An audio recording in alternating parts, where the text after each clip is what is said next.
إلى مدد المصطفى محمد صلى الله عليه وسلم الفاتحة. أعوذ بالله من الشيطان الرجيم. بسم الله الرحمن الرحيم. الحمد لله رب العالمين الرحمن الرحيم مالك يوم الدين. إياك نعبد وإياك نستعين اهدنا الصراط المستقيم صراط الذين أنعمت عليهم غير المغضوب عليهم ولا الضالين. آمين. يا رب بالمصطفى بلغ مقاصدنا واغفر لنا ما مضى يا واسع الكرم. يا رب بالمصطفى بلغ مقاصدنا واغفر لنا ما مضى يا واسع الكرم. محمد سيد الكونين والثقلين والفريقين من عرب ومن عجم. يا رب بالمصطفى بلغ مقاصدنا واغفر لنا ما مضى يا واسع الكرم. هو الحبيب الذي ترجى شفاعته لكل هول من الأول مقتحم. يا رب بالمصطفى بلغ مقاصدنا واغفر لنا ما مضى يا واسع الكرم. مولاي صل وسلم دائما أبدا على حبيبك خير الخلق كلهم. يا رب بالمصطفى بلغ مقاصدنا واغفر لنا ما مضى يا واسع الكرم. اللهم صل وسلم وبارك عليه وعلى آله.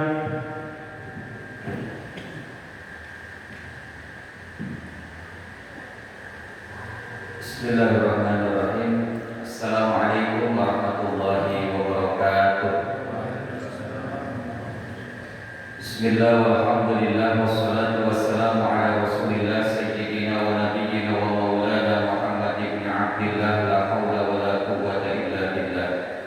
Asyhadu an la ilaha illallah wahdahu la syarika lahu wa asyhadu anna Muhammadan abduhu wa rasuluhu la nabiyya ba'dah. Allahumma shalli wa sallim wa karrim wa azim ala hadha nabiyyil karim wa ala alihi wa ashabihi al-mujahidin al-tahirin. Subhanaka la ilma lana illa ma 'allamtana innaka antal alimul hakim. Allahumma rabbi shrah li sadri wa yassir li amri wahlul 'uqdatam min lisani yafqahu qawli. Amma ba'd. Hadratul mukarramin jamaah salat maghrib salat nurul hidayah yang saya hormati dan muliakan. Segenap puji syukur marilah kita selalu panjatkan kehadirat Allah Subhanahu wa taala. Di kesempatan malam yang mulia ini Allah masih memberikan hidayah dan taufiknya kepada kita semua, sehingga Allah memberikan keistiqomahan kepada kita masih tetap dalam bimbingan Allah bisa melaksanakan ibadah sholat maghrib secara berjamaah. Lalu kemudian kita niatkan untuk mengikuti kajian insyaallah sampai dengan waktu isya. Mudah-mudahan semua yang kita lakukan menjadikan amal ibadah yang diterima di hadapan Allah Subhanahu wa taala. Shalawat dan salam marilah kita sampaikan, kita sanjungkan kepada junjungan alam baginda Nabi besar Muhammad sallallahu alaihi wasallam, kepada keluarga, para sahabat dan tak lupa kepada kita selaku umatnya yang senantiasa istiqomah di dalam menjalankan sunnah-sunnah dan ajarannya ila yaumil qiyamah. Hadirin ma'asyiral muslimin, jamaah sekalian yang saya hormati. Setiap manusia ketika dirinya ingin dinaikkan derajatnya oleh Allah atau juga diampuni dosanya oleh Allah, maka media yang dilakukan atau yang diberikan oleh Allah adalah berupa ibtilah atau ujian. Dan ujian itu macam-macam. Tinggal tergantung bagaimana kita bisa menyikapinya. Dan kalau bicara ujian, itu sesungguhnya macam-macam, dan itu juga merupakan salah satu sarana yang Allah inginkan melihat hambanya itu kualitasnya seperti apa, maka ada ujian.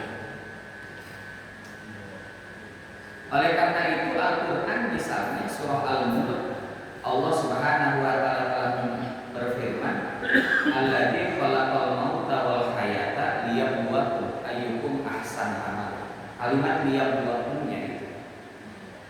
Jadi Allah yang menciptakan kita ini, kematian, kehidupan, tujuannya adalah liyabluwakum, sebagai sarana ujian di antara kalian itu ayyukum ahsanu amala.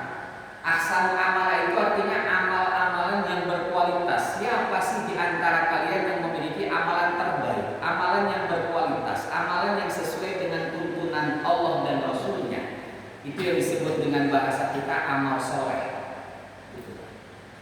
Nah, oleh karena itu hadirin masyarakat muslimin jamaah sekalian yang saya hormati, maka manusia dalam kehidupannya itu seringkali memandang ukuran seseorang itu, kemuliaan itu dilihat hanya pada sisi faktor dunia saja kebanyakan. Misalnya Allah Subhanahu wa taala di dalam surah Al-Fajr Allah mengingatkan kita, fa ammal insanu idza mabtalahu rabbuhu fa akramahu wa na'amahu fa yaqulu rabbi akraman.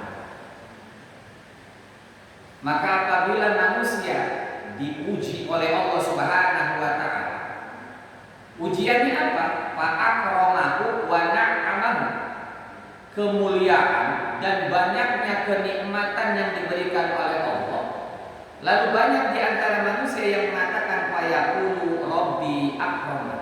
Maka Allah sedang memuliakan kita, sedang memuliakan saya. Tanda sayang Allah itu kepada saya, Allah mudahkan dalam hal urusan kenikmatan, dalam hal kemuliaan dirinya. Dan tidak sedikit juga di antara manusia yang menyangka wa amma idza mabtalahu faqadara alaihi rizqa fayaqulu rabbi ahana.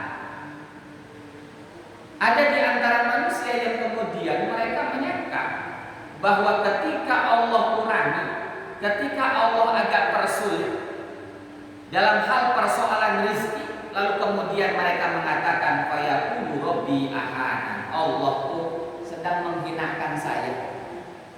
Jadi ukurannya adalah ukuran materi, bukan ukuran yang lebih dari sekadar itu sesungguhnya. Karena kalau bicara manusia itu adalah bicara sesuatu yang nampak-nampak saja.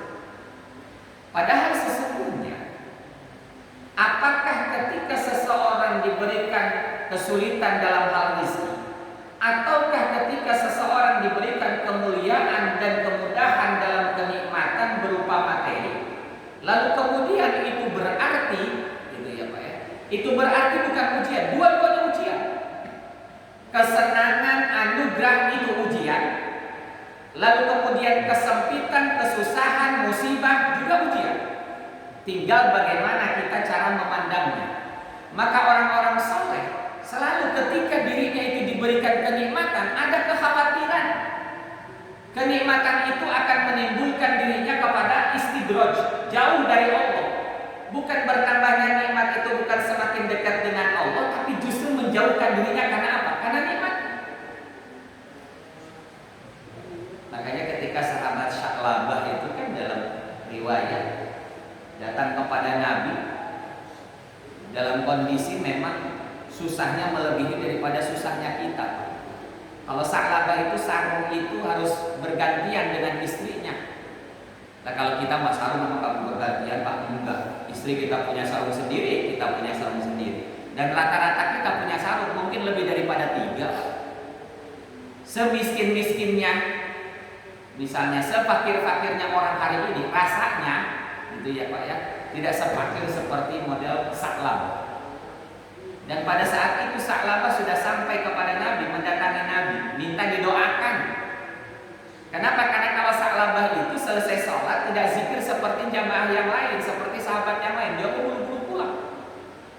Nanti ketika melihat kondisi itu, satu ketika tanya, wahai Sa'labah, emang kamu tidak kepengen seperti sahabat yang lain? Ya, duduk agak lamaan, zikir, ngikutin imam, lalu kemudian berdoa. Kata Sa'labah, ya Rasul, saya bukannya nggak mau seperti yang lain, saya kepengen, tapi kondisi saya tidak memungkinkan untuk itu karena istri saya sedang menunggu sarung yang saya pakai. Ya, nanti kan fakirnya luar biasa. Maka ya Rasul, tolong doakan saya supaya saya bisa menjadi orang kaya sehingga saya, gitu ya, dengan kekayaan itu bisa lebih dekat, bisa lebih rajin. Ya, biasa kan Pak gitu. Orang kalau belum kaya kan begitu. Makanya ada istilah kalau orang yang belum kaya biasanya doanya panjang dan lama. Tapi kalau udah orang kaya mah biasanya sebentar, gitu ya. Tapi itu bukan ukuran relatif lah Pak ya. Bahkan saya tuh sering diingatkan oleh pimpinan saya itu. Kebetulan pimpinan itu kalau saya ngelihatnya kiai, kenapa? Karena beliau lulusannya Madinah, LC-nya di Madinah gitu. Jadi saya paham betul. Sebenarnya beliau kiai, cuman karena birokrat. Tapi ada bahasa yang membuat saya tersentuh. Bahasa beliau tuh begini. Ibadahnya kita sebagai pegawai itu bukan dari lamanya sujud, bukan dari banyaknya duha kita, tapi ibadahnya kita adalah ketika kita bisa melayani masyarakat secara cepat dan masyarakat puas dengan layanan kita. Itulah ibadahnya. Versinya kan beda-beda sesuai dengan kondisi kita. Kalau kita sebagai pelayan, kayak saya pelayan masyarakat, ya sejauh mana bisa memuaskan dengan layanan kita tanpa pamrih, saya gitu Pak. Nggak ada ibaratnya iming-iming di belakang nanti kalau ini dipercepat begini-gini, enggak. Prinsipnya itu Pak. Maka itu yang saya pegang.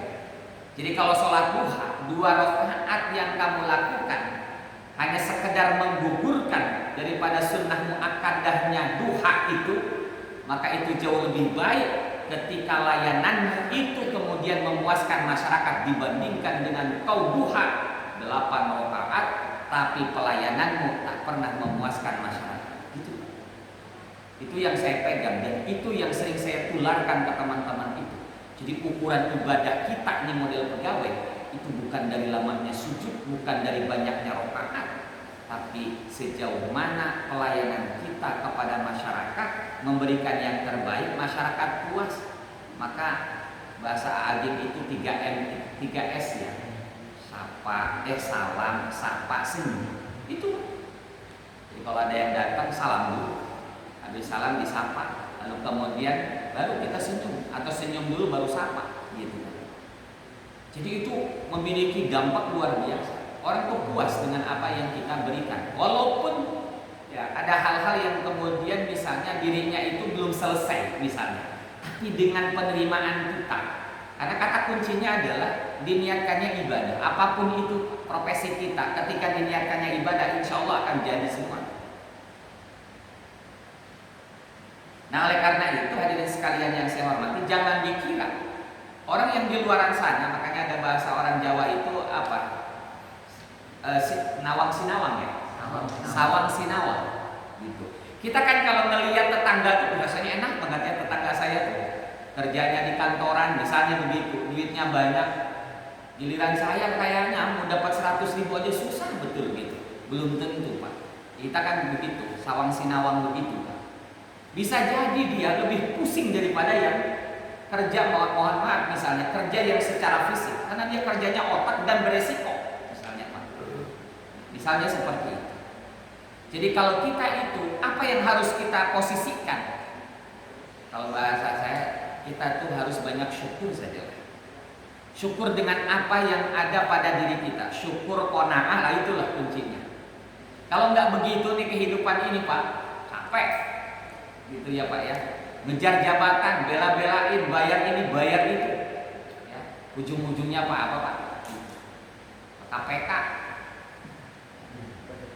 Saya kemarin merapat di KPK dalam rangka pembinaan. Ya Allah, dalam hati saya, ya Allah, mudah-mudahan sekali ini saja saya ke Gedung Merah Putih, gitu ya. Mau rapat Pak, rapat koordinasi pembinaan, ada sosialisasi dari KPK, diundanglah kita gitu, dari Pemda DKI. Saya termasuk hadir di situ. Saya tuh ngeliat tuh Pak, yang biasa ditayangin di TV itu kan Pak, yang ada kaca tuh. Jadi kalau yang pakai pakaian oranye kan suka lewat situ tuh Pak. Saya tuh liatin aja, oh ini nih. Yang suka di TV itu kan begitu.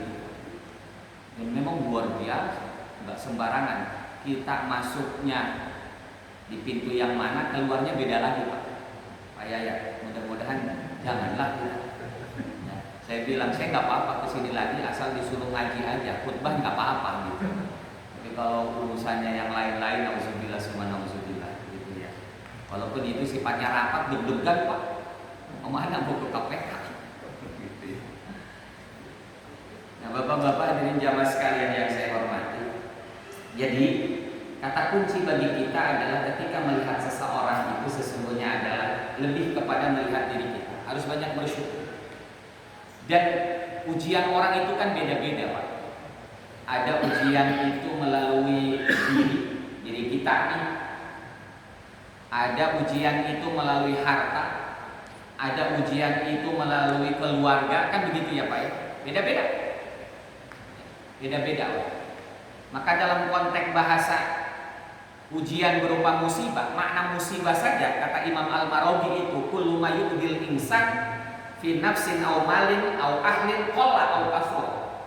Jadi kata Imam Al-Maraghi dalam tafsirnya bahwa yang namanya musibah itu segala sesuatu yang tidak mengenakan, ya, mengenakan manusia. Ada rasa nggak enak tuh. Baik karena apa? Baik karena menimpa dirinya, atau misalnya menimpa hartanya, atau juga menimpa keluarganya, kecil ataupun banyak, gitu Pak. Itu namanya musibah. Pokoknya sesuatu yang tidak enak tuh ke hati, gara-gara apa? Bisa jadi gara-gara diri kita. Kecelakaan yang menimpa diri kita menjadi tidak enak, itu musibah namanya. Atau yang terjadi kepada harta kita, ada yang nyuri misalnya, atau motornya misalnya ada tabrakan, atau mobilnya keserempet orang misalnya begitu. Itu kan menimpa harta. Atau juga menimpa keluarga, anak kan susah diatur, sekolahnya keluar melulu, pingin pindah melulu, misalnya kan begitu. Itu juga musibah Pak, ujian yang diberikan oleh Allah berupa musibah. Musibah itu dalam konteks yang tidak mengenakan hati kita. Ini kata Imam Al-Maraghi, baik sedikit ataupun banyak, baik sedikit ataupun banyak. Makanya bapak-bapak sekalian yang saya hormati, bicara tentang musibah ini memang para ulama membagi. Ada musibah itu bermakna bala. Nah tadi musibah itu bermakna ujian. Ya. Bahkan di dalam hadis disebutkan ma usibu abdin bi musibatin illa lidzanbin la yaghfiru illa biha. Tidaklah seorang hamba itu ditimpakan sebuah musibah kecuali karena dosanya. Lam yaghfiru illa biha, yang dosa itu tidak akan bisa dihapus kecuali dengan musibah itu, gitu Pak. Jadi dosa yang kita miliki itu, yang sudah kita kerjakan dulu itu tak bisa terhapus dengan sholat tahajud, dengan sholat Jumat. Hanya bisa dihapus dengan adanya musibah, sesuatu yang tidak mengenakan, mobilnya keserempet orang misalnya gitu, atau motornya misalnya terguling misalnya karena terserempet, ataupun misalnya pada posisi jalannya licin dan lain-lain misalnya. Itu musibah Pak.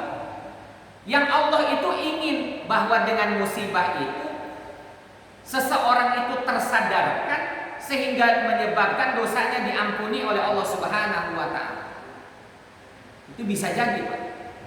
Atau juga darajatin lam yakun yuballighu illa biha, atau Allah ingin menaikkan derajat seseorang yang derajatnya itu akan bisa tercapai bila mana Allah Subhanahu wa taala memberikan musibah berupa A misalnya begitu. Jadi ada dua tuh kategori. Maka kita bersyukur ketika Allah sedang memberikan musibah kepada kita.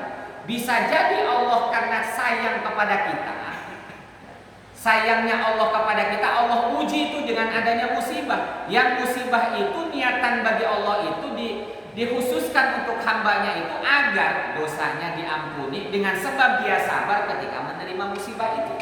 Atau bisa jadi Allah ingin naikkan derajatnya dengan sebab supaya dirinya sabar, misalnya begitu. Jadi bapak-bapak sekalian yang saya hormati, apapun bentuk musibah yang jelas orientasinya adalah sesuatu yang baik buat hambanya. Ini konteksnya adalah musibah bermakna bala, musibah bermakna ujian. Jadi apapun itu musibah. Kan kadang-kadang Pak, yang namanya kita hidup pastilah ya. Yang namanya musibah kan itu macam-macam. Ada orang tua lah musibah buat kita tuh ujian. Ya ujian tuh melalui orang tua kita misalnya. Karena sakit-sakitan, diuji nih kita nih. Anaknya mau ngurusin enggak, sabar enggak ngurusinnya, gitu Pak. Kan kadang-kadang orang tua kita maunya A, orang tuanya maunya B. Nah itu kan butuh kesabaran. Kadang-kadang misalnya sudah berobat ke A baru sehari karena obatnya nggak mempan, misalnya kepengen pindah lagi, padahal belum selesai ini. Ibarat kata antibiotik saja belum habis, misalnya begitu Pak. Kan begitu Pak. Ujian Pak. Atau anak kita itu ujian Pak. Maka anak itu sesungguhnya adalah manifestasi dari diri kita. Jadi anak itu sekarang tuh modelnya kayak siapa? Bisa jadi itu adalah dulu tuh kita kayak begitu tuh Pak. Jadi kalau kemudian kita sadar diri, pada akhirnya kita akan menyadari, oh ternyata dulu bapak saya, ibu saya ngurusin saya itu susah ya. Sama seperti saya sekarang ngurusin anak itu susah gitu Pak. Dan dengan adanya anak itu sesungguhnya adalah investasi akhirat. Maka bagaimana anak itu kemudian memberikan manfaat dalam artian bahwa menjadi anak soleh, nah ini tentu saja butuh proses. Dididik sama kita, diajarin sama kita. Maka sebisa mungkin sebelum anak itu belajar keluar, kita dulu yang ngajarin. Misalnya bahasa sederhananya ngajarin Fatihah, misalnya gitu Pak. Kita cuma bisanya Fatihah. Ajarin tuh anak kita Fatihah, Fatihah yang benar. Gitu. Maka ketika dirinya itu bisa baca Fatihah, asbabnya karena kita. Itu di samping anak kita, itu nanti yang namanya ilmu yuntafa'u bihinya itu akan terus. Kenapa? Karena madrasah pertama yang dirasakan oleh anak ya madrasah dalam rumah tangga kita. Terutama ibunya, kan gitu ya Pak, ibunya. Maka kalau kata Habib Segaf Baharun itu, pimpinan pesantren anak saya di Bangil Pasuruan itu ngomongnya begini. Sebenarnya anak soleh itu tergantung dari ibunya, bukan bapaknya. Sejelek apapun itu bapak, kalau ibunya bagus, pasti akan melahirkan itu anak yang bagus. Jadi bagaimana tuh yang namanya seorang istri itu solehah gitu. Karena seorang Siti Asiyah saja gitu ya Pak, sebejat apapun itu Fir'aun, tapi karena Siti Asiyah itu adalah solehah gitu ya, maka jadilah yang namanya Nabi Musa gitu. Itu kan salah satu didikannya adalah Siti Asiyah. Siti Asih. Ya tentu saja kita berharap ya laki-lakinya soleh, perempuannya solehah gitu. Tapi kalaupun dipertemukan misalnya menjadikan ujian dengan suaminya yang tanda kutip kurang soleh, tapi kalau istrinya solehah, insya Allah terselamatkan Tuhan. Tapi kalau istrinya nggak solehah, sesoleh apapun itu suami, berat Pak. Itu bedanya kata beliau itu. Testimoninya begitu tuh Pak. Nah oleh karena itu bapak-bapak sekalian yang saya hormati, saya suka ngalamin begitu Pak. Gak apa-apa ujian yang lain, asal jangan ujian dari anak. Itu berat Pak, terasa berat ya. Ketika anak misalnya di pesantren tiba-tiba kabur, nyesek Pak. Saya ngerasain gitu. Anak saya yang laki-laki yang kedua itu, maklum pesantrennya SD kelas 4, kabur Pak dari Pak Gentongan ke rumah. Dia kabur keluar, langsung pinter deh, naik ojek, bayar di rumah. Pagi-pagi udah nyampe kan jam 9. Ini anak nih masih SD kan. Habis itu sekali udah Pak. Tapi kita nyesek tuh hati, ya Allah. Padahal saya dulu pesantren nggak pernah kabur. Kenapa ya anak saya jadi kabur?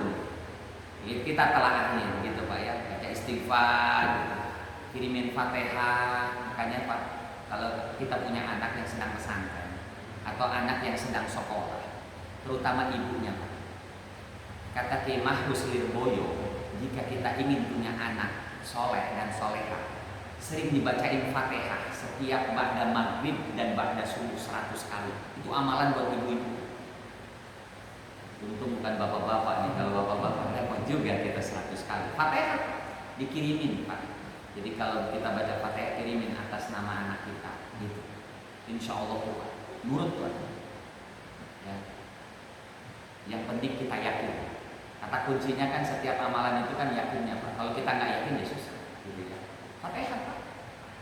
Saya istri di rumah tuh Fatihah aja kalau habis maghrib itu. Yang siapa yang kirimin? Anak-anak Pak.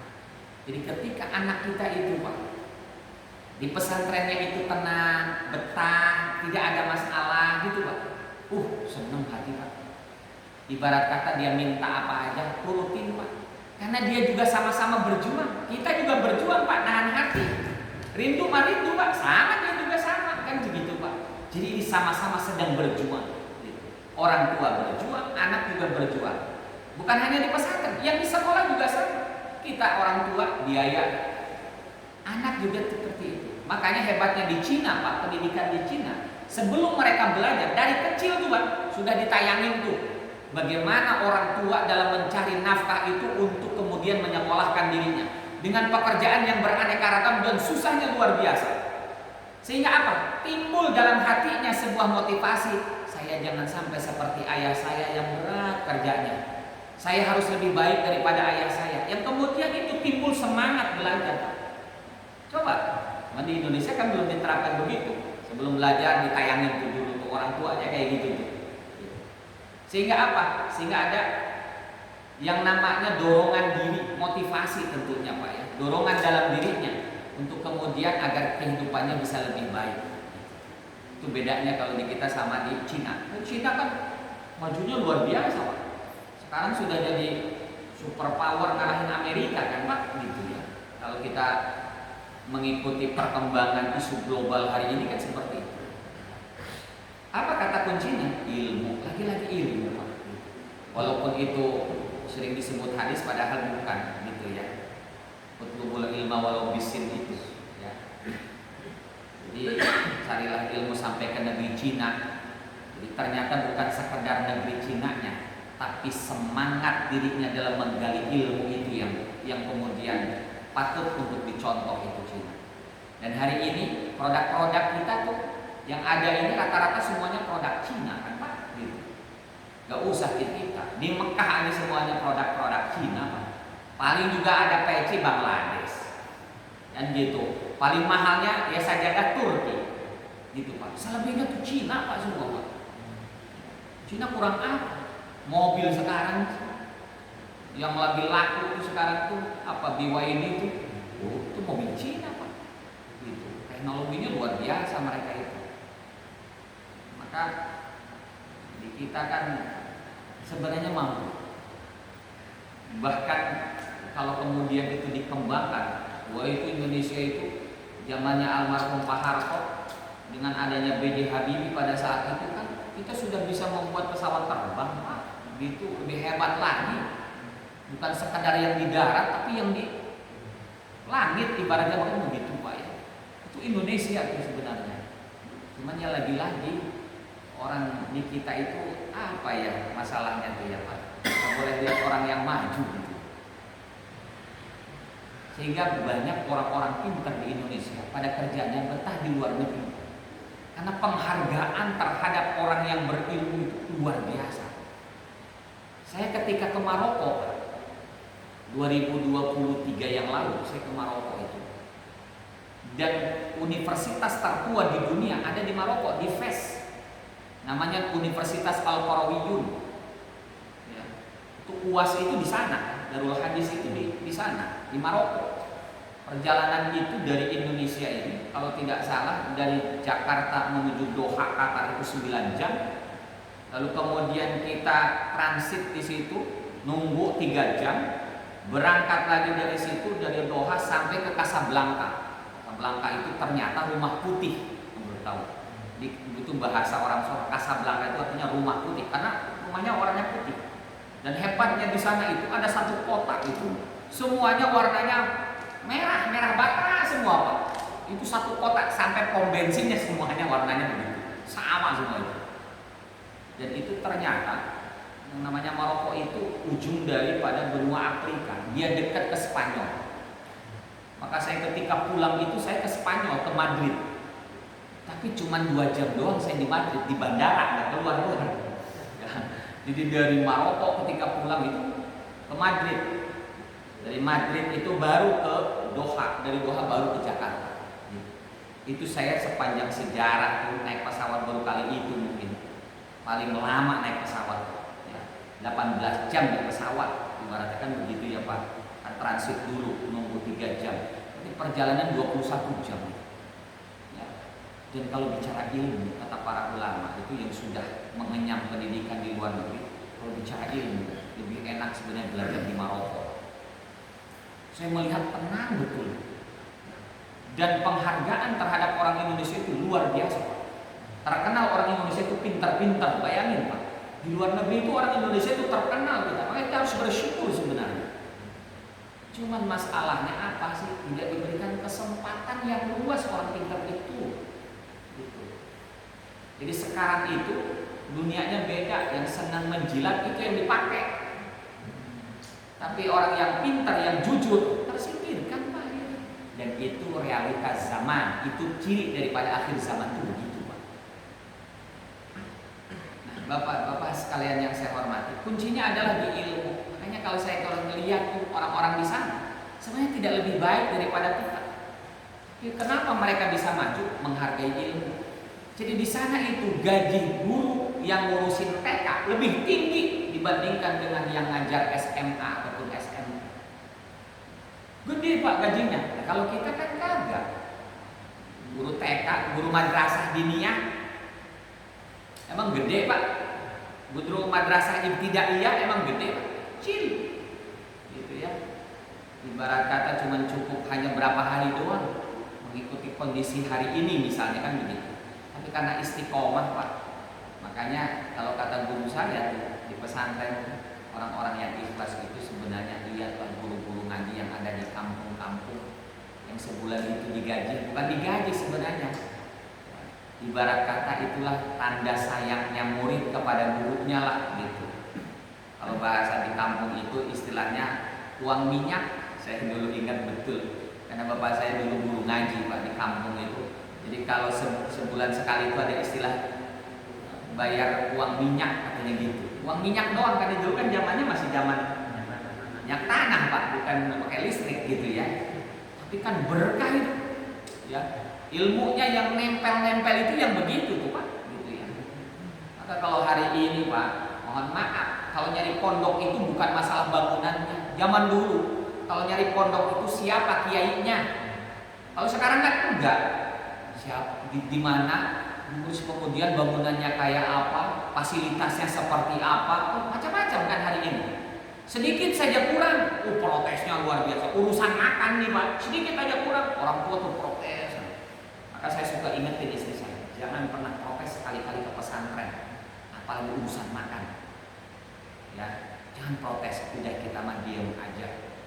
Doakan saja, lalu kemudian jika anak kita kurang, beri lebih daripada yang biasanya. Karena apa? Karena supaya anak kita tidak terbengkalai gitu. Kalau urusan makan Pak, tapi kalau urusan pelajaran boleh kita protes. Dalam artian apa? Kalau gurunya nggak pernah datang, kagak diajarin tuh anak kita, boleh yang begitu. Karena kita butuh ilmu, anak kita tuh butuh ilmu Pak. Bukan sekadar makan mah masih bisa kita itu Pak. Tapi kalau ilmu Pak, makanya orang-orang dulu itu Pak yang dicarinya itu siapa kiainya, bukan apa fasilitasnya. Hari ini kan bangga-bangga dengan di pesantren, karena pesantrennya begini, fasilitasnya begini. Tapi mohon maaf kiainya misalnya itu perlu Pak. Harus kemudian kita pegang gitu. Kenapa? Karena cari yang istiqomah itu susah. Lihat pesantren kayak model Mbah Maimun, rata-rata santrinya jadi semua. Nggak usah jauh-jauh lah Pak ya. Kayak itu di kampung tuh ada pesantren, dulu namanya pesantren Al-Basriyah, Muhammad Basri.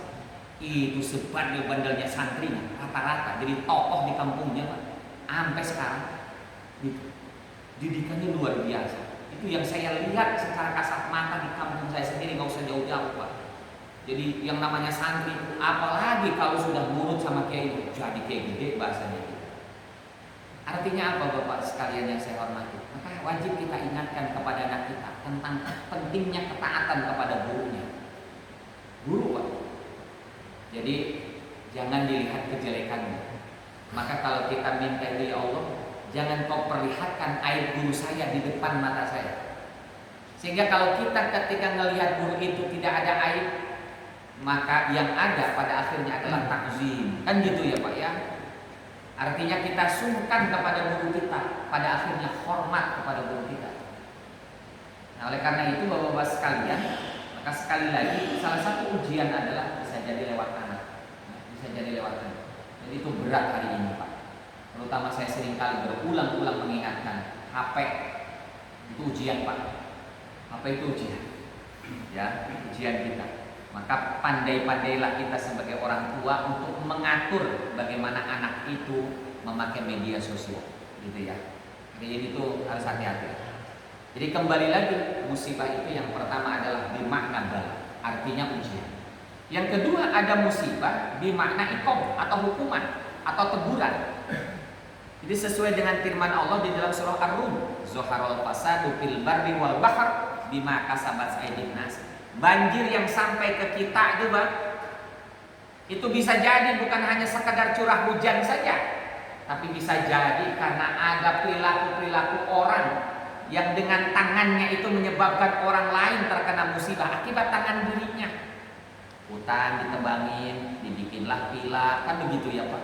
Maka ketika Kang Dedi misalnya yang namanya tempat hiburan mainan anak-anak, kata beliau robohkan. Karena dengan asbab itu salah satu sebab tuh air itu kemudian tidak terserap yang kemudian turun ke bawah, lalu kemudian pada akhirnya banjir, kan gitu Pak ya. Itu zuharul fasad. Atau juga misalnya gunung-gunung sekarang kan sudah mulai botak. Mohon maaf di kampung saya itu yang namanya gunung Pak, isinya batu semua. Maka kalau Bapak misalnya melihat di media sosial Parung Panjang, saya seumur-umur Pak belum pernah lihat yang namanya jalan itu mulus. Kenapa? Karena kekuatan jalannya yang dicorkah atau yang diaspalkah misalnya begitu ya, dengan kekuatan beban kendaraan setiap hari lewat ribuan Pak itu, maka tidak kuat Pak. Seringkali banyak kecelakaan, ratusan orang meninggal Pak gara-gara di jalan. Itu gara-gara apa Pak? Zuharul fasad. Gunungnya sekarang sudah pada botak panas Pak. Saya di kampung sama sekali gak tertarik untuk tinggal di kampung saya. Terus terang, saya mendingan hijrah sampai mau ke Bukit Waringin lagi saya. Gitu, betah di Bukit Waringin kan begitu ya. Jadi ada kemungkinan saya balik lagi Pak, gitu ya. Bukit Waringin, cuman tempatnya berbeda gitu Pak ya, agak-agak. Tapi saya mau ngumpet aja, sama seperti di sana gitu, ngumpet aja. Kalau diundang Nurul Hidayah baru datang, gitu loh Pak. Nah ini bimakna iqab, bimakna teguran atau hukuman. Yang ketiga ada musibah itu bimakna adab. Nah, ini yang paling mengerikan ya. Ini dalam bentuk siksaan ya. Kenapa? Ini sesungguhnya bentuk iqab itu diberikan kepada umat-umat terdahulu ya, umat-umat sebelum umatnya Nabi Muhammad SAW. Maka kita bersyukur. Di dalam Quran misalnya surah Al-Anfal Allah firmankan wa ma kana Allahu liyu'adzibahum wa anta fihim. Dan tidaklah Allah Subhanahu wa taala mengadab kepada mereka sepanjang Nabi masih berada di tengah-tengah mereka. Ini karena baginda Nabi. Jadi sejahil-jahilnya gitu ya Pak ya, sebodoh-bodohnya orang-orang jahiliyah pada saat itu gitu Pak ya. Tetapi karena kedatangan baginda Nabi maka tidak akan ditimpakan yang namanya berupa adab. Tapi kalau umat terdahulu itu bentuknya adab. Wa ma kana Allahu mu'adzibahum wa hum yastaghfirun. Dan tidaklah Allah mengadab kepada mereka selagi di antara mereka itu masih ada yang beristighfar, memohon ampunan kepada Allah Subhanahu wa taala. Maka kiamat itu tidak akan terjadi dalam riwayat sepanjang masih terdengar ada orang yang beristighfar, ada orang yang mengucapkan lafaz Allah. Maka sejelek-jeleknya manusia adalah ketika ketemu kiamat. Dan jangan pernah minta sampai hidup kita sampai hari kiamat, jangan. Karena sejelek-jelek masa itu ya menjelang kiamat, itu paling jelek, Pak. Kenapa? Karena orang tidak ada yang ingat sama Allah gitu. Kalau sudah tidak ada yang ingat sama Allah, ya itu kiamat. Nah, oleh karena itu Bapak-bapak sekalian yang saya hormati, bahkan kata Syekh Abdul Qadir Al-Jailani, beliau mengatakan wa'lamu annal baliyata lam ta'til mu'minu lituhdikahu wa innama atat sulitukhbiro. Ketahuilah oleh kalian, sesungguhnya bala atau ujian tidaklah datang kepada orang yang beriman lituhlikahu untuk menghancurkan, tetapi yang namanya bala ataupun ujian ataupun musibah wa innama atatsu litukhbiro, semata-mata itu datang kepada mereka untuk apa? Untuk menguji keimanan kita nih, gitu Pak ya. Jadi ujian itu, bala itu dalam rangka menguji keimanan kita kepada Allah Subhanahu wa taala. Maka ketika peristiwa kemarin tahun 2020 kita kan itu sudah mulai yang namanya kena Covid, ya kan? Orang kan ketakutan luar biasa tuh.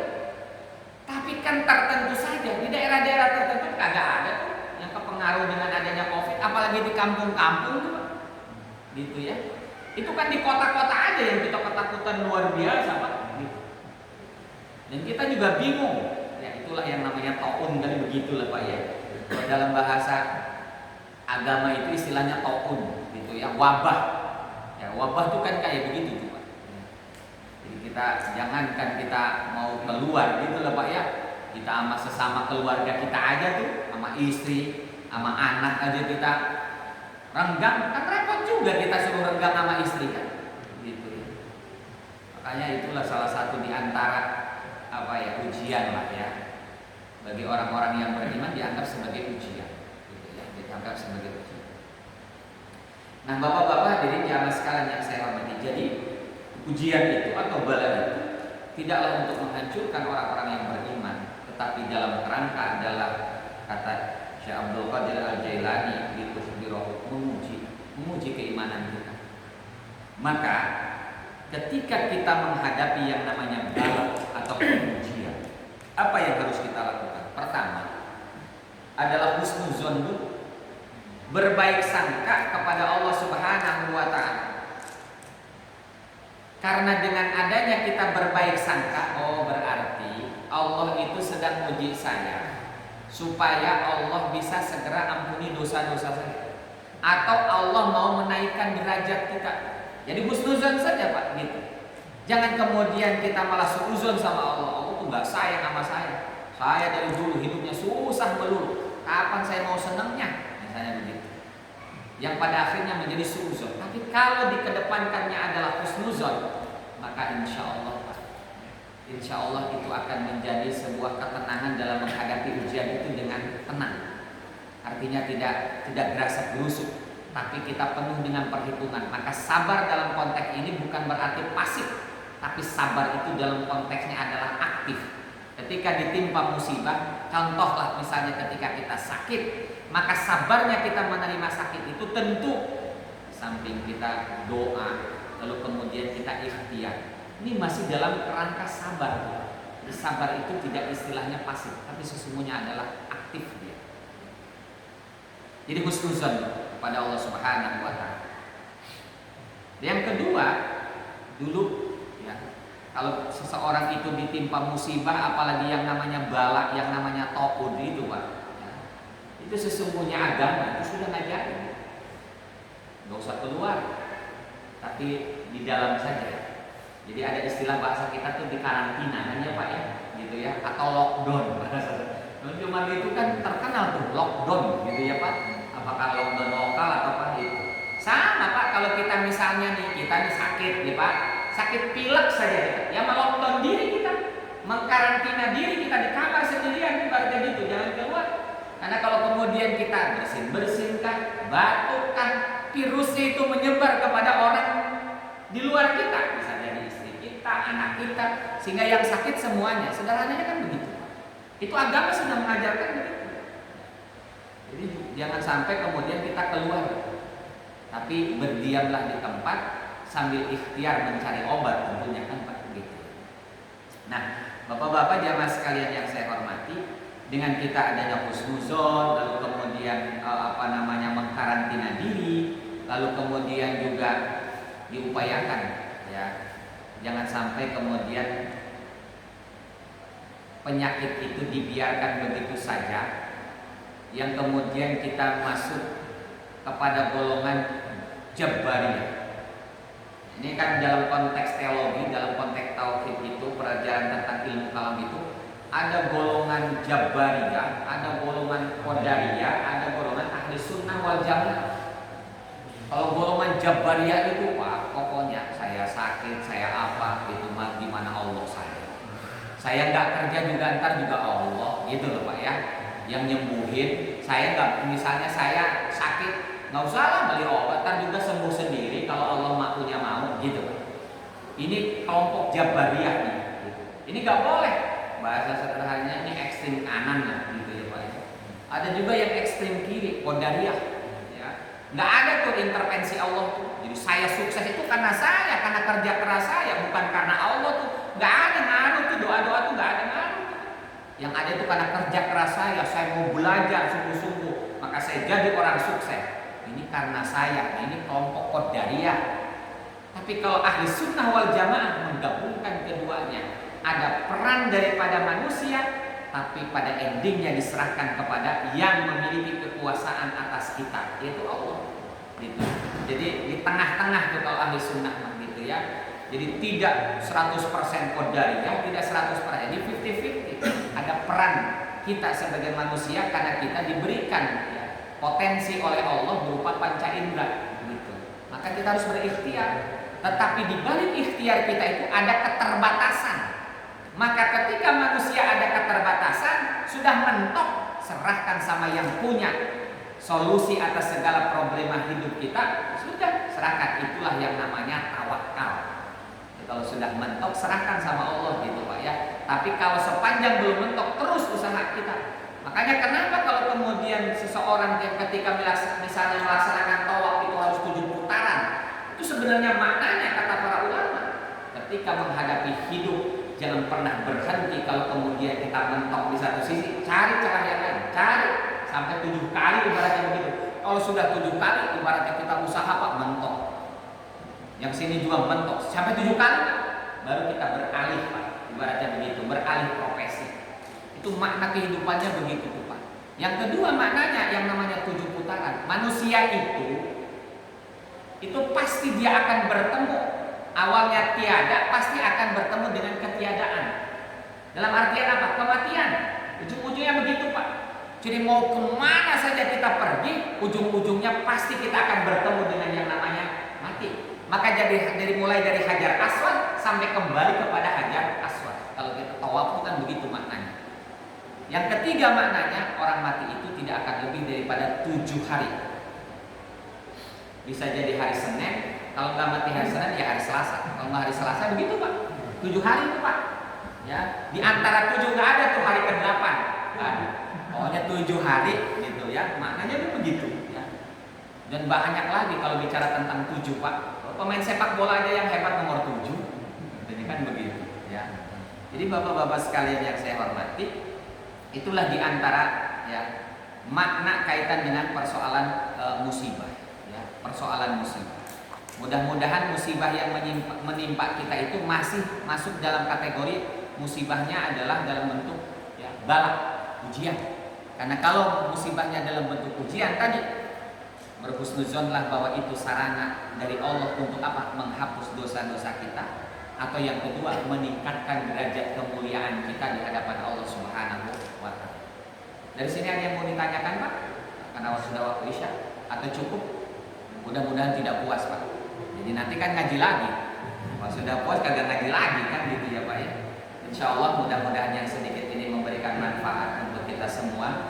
Dan semoga Allah Subhanahu wa Ta'ala berikan kita ketetapan hati untuk selalu berhusnuzon terhadap apa yang ditimpakan oleh Allah kepada kita.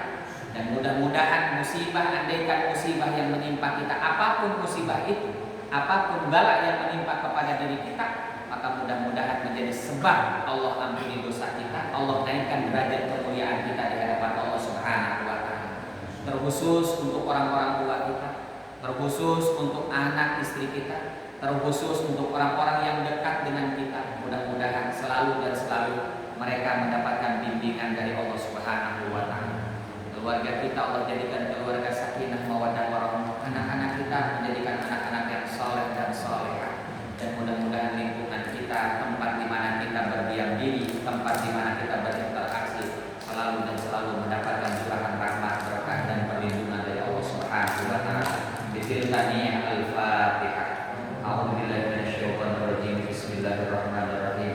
Alhamdulillahirabbil alamin arrahmanir rahim maliki yaumiddin. Iyyaka na'budu wa iyyaka nasta'in. Ihdinas siratal mustaqim. Shiratal ladzina an'amta 'alaihim ghairil maghdubi 'alaihim waladdallin. Amin. Wa'fani ya Rahman wa'fani ya Allah wa salli wa sallim ala hadha nabiyyil karim wa ala alihi wa sahbihi mujahidin al-qahirin. Amin amin ya mujibas sa'ilin. Hamdan na'amin hamdan syakirin hamdan yuwafi ni'amahu wa yukafi masidan. Ya Rabbana lakal hamdu kama yanbaghi li jalali wajhika al-karim wa li'azimi sultanik. Subhanaka la ilma lana la ilaha illa anta subhanaka inni kuntu minaz zalimin. Allahumma inna na'udzubika min jahdil bala wa darkis syaqa wa su'il qada wa shamatatil a'la. Allahumma aslih lana dinana alladhi huwa ismatu amrina wa aslih lana dunyana allati fiha ma'ashuna wa aslih lana akhiratana allati fiha ma'aduna waj'al al-hayata ziyadatan fi kulli khair waj'al al-mauta rahatan min kulli syarr. Bismillahirrahmanirrahim. La yadurru ma'asmihi syai'un fil ardi wa la fis samaa'i wa as-sami'ul 'alim. Rabbana atina fid dunya hasanah wa fil akhirati hasanah wa qina adzabannar. Sallallahu ala sayyidina Muhammad sallallahu alaihi wasallam. Subhana rabbika rabbil izzati 'amma yasifun. Wassalamu alal mursalin walhamdulillahi rabbil alamin. Mari kita tutup dengan barakallahu majlis. Subhanallahumma wa bihamdika asyhadu an la ilaha illa anta astaghfiruka wa atubu ilaik. Allahumma ighfir lana wa lahum. Assalamualaikum warahmatullahi wabarakatuh. Waalaikumsalam warahmatullahi wabarakatuh.